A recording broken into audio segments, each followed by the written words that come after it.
Roz, did you forget where you got those masks from? Did you forget who created them?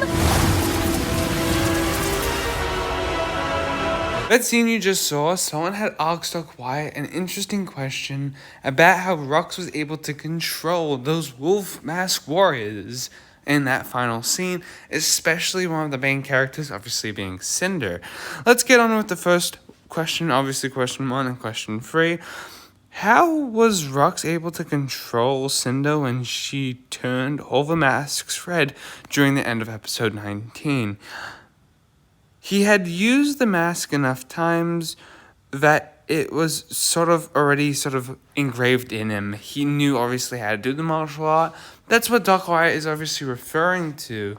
And because obviously Cinder has learned this skill so many times, she was literally able to control him. I'm going to guess this is how the Wolf Warriors are technically made as well.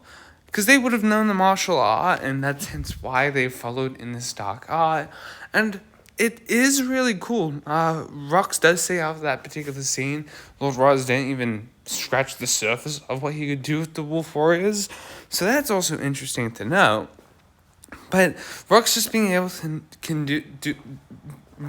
being able to do this, that means she can control anyone that has ever used Shadow Spin before, which brings us to our next topic. Next question, summed up pretty much, is theoretically speaking, if Rux can control Cinder, can she control Jay? Jay has obviously used the wolf mask before.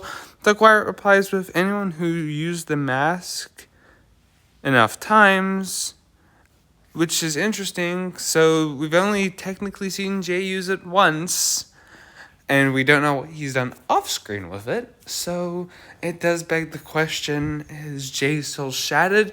So from another standpoint, I guess your soul has to be really shattered at this point for Rux to be able to control you. But it's interesting to see if Jay will be controlled by Rux. Let's talk about how that could implement into Jay's character in Season 3 and what we obviously know and have seen through trailers. So in the Oku trailer, we do see someone that looks similar to Rogue's torso, looking like they are fighting Roz and Eren on the Stormjet, which is interesting to take into detail. I think Jay will definitely want to get revenge if he finds out the truth on Roz.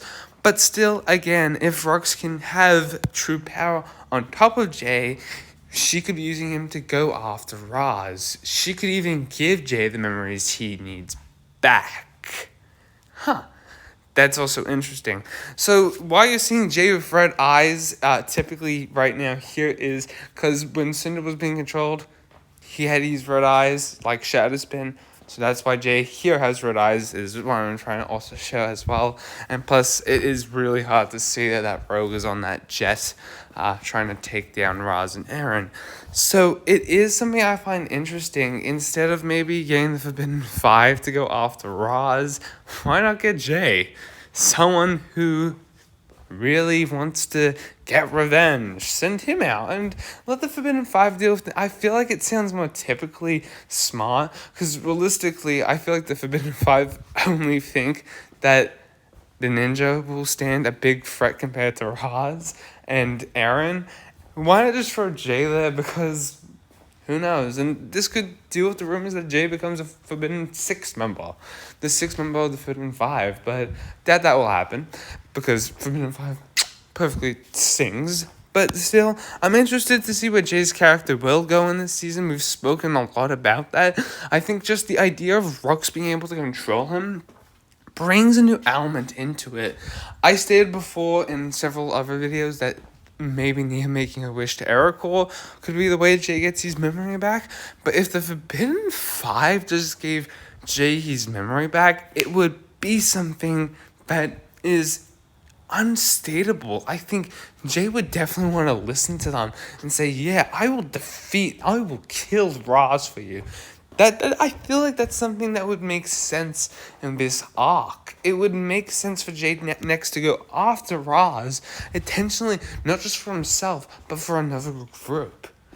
I don't know if that makes a lot of sense. It could make sense, it could not make sense, but there's so many possibilities and so many what ifs that Jay could go down right now that he's on a rogue path. In the comment section down below, I want to hear interesting theories on what you think Rox could do with Jay if he could control him. Nothing sort of about like what he could do to fight against the ninja, because we've already seen that in the Soul Storm, him fight against Nia. We've seen him fight against Cole before as well. So only best element is Jay vs Kai. But let me know your thoughts in the comment section down below. Thank you guys for watching. Peace out.